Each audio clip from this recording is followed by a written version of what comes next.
Hi, sir. Ay, Nympha. Hi, sir. Good morning po. Sir, clarify ko lang po. Sir, i-follow up ko lang yung sa question ni RG kasi di ba po sa Constitution naman is 2/3 ang kailangang boto to convict sa impeachment case. Ngayon, sabi ni Senator Alan Cayetano, yung pagbaba nyo ng tawag dito ng boto, yung pagbaba nyo ng sa 12 dun sa quorum, baka daw gamitin din ninyo sa impeachment. So, ano ho ang tugon ninyo doon? Ibababa ho ba from supposedly 2/3 which is 16, gagawin nyo ho bang 12? Babalikan kita dyan, Nympha. Opo. Let me get back to you on that one. Okay, sige sir. And then, yung pong, sabi ni Senator Alan, bakit hindi sila nasabihan doon sa threat sa Senate at saka duda siya sa source which is the NBI? Well, Nympha, napakabilis ng pangyayari. At ang unang instinct ko ay yung welfare ng tao eh. No? Yung welfare ng mga empleyado sa loob, members of the media, mga senador. That's why I had to talk to our Sergeant at Arms and Execom and mga employees actually diretso. No? So yun ang priority natin. Importante yung welfare ng mga empleyado. So that's why we convene it. That's why we convene yung executive committee yesterday para magbigay sila ng suggestions. At dahil mas matagal na sila sa akin dyan kung ano yung mga dapat na gagawin.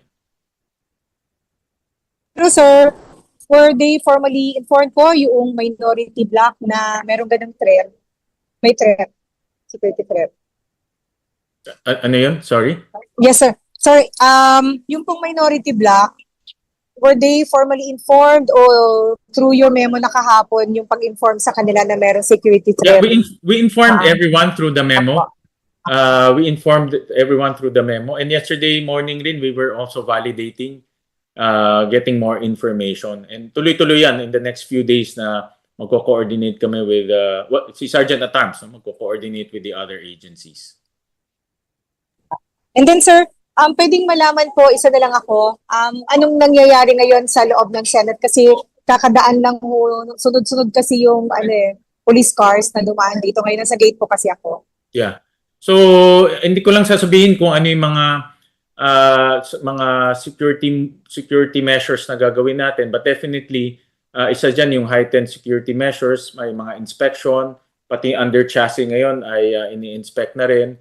Of course, mas maraming deployment ng OSAA sa labas ng compound. Kasi ang nangyari, base sa analysis, pag may tao sa loob, yung OSAA natin nakakalat sa loob ng building for obvious reasons. So ngayon, nakakalat sila sa perimeter. No?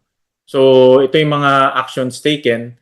And temporarily, no visitor policy muna kasi hindi natin malaman kung sino mga pumapasok sa loob. So we're taking again abundance of caution. Sir, sorry, habol ko pala. Ano po ang tugon niyo doon sa sinasabi na ganito lang kayo, nagpa-work from home lang kayo, sinasabi lang na may security threat para hindi matuloy yung supposedly ay quote-unquote Blue Ribbon hearing ulit ng Cayetano faction? Well, si Senator Erwin Tulfo ang chairman ng Blue Ribbon at siya lang ang pwedeng magsabi kung may hearing siya o wala. No? At we're taking cue from him in terms of kung kailan niyang gusto mag-hearing.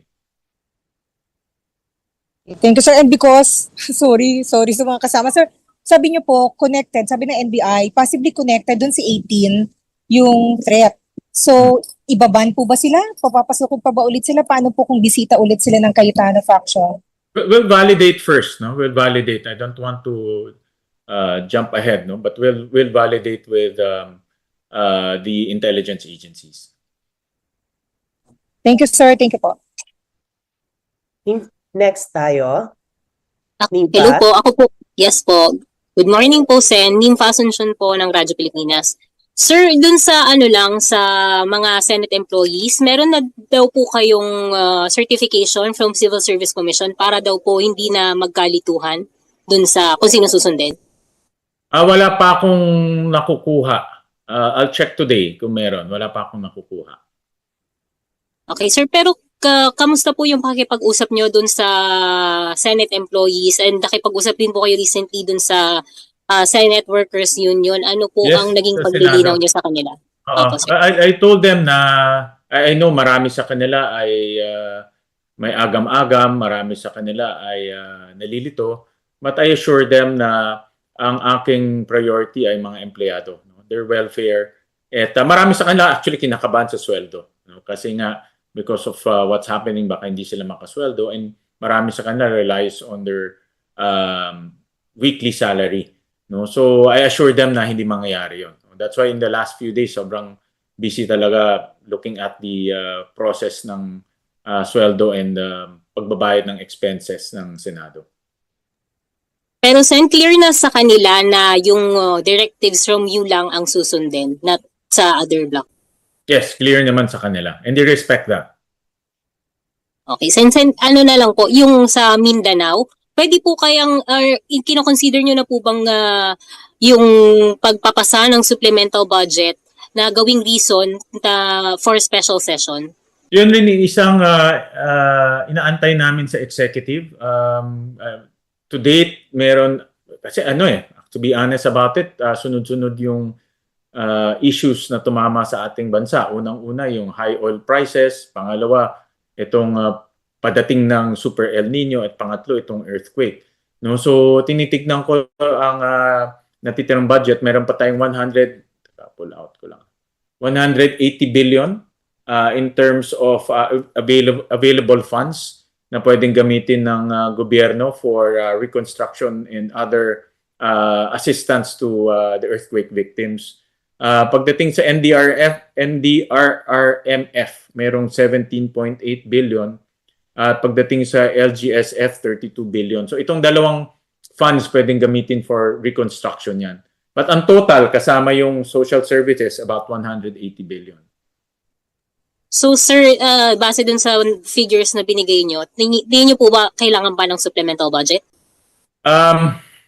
We'll wait for the assessment ng OCD.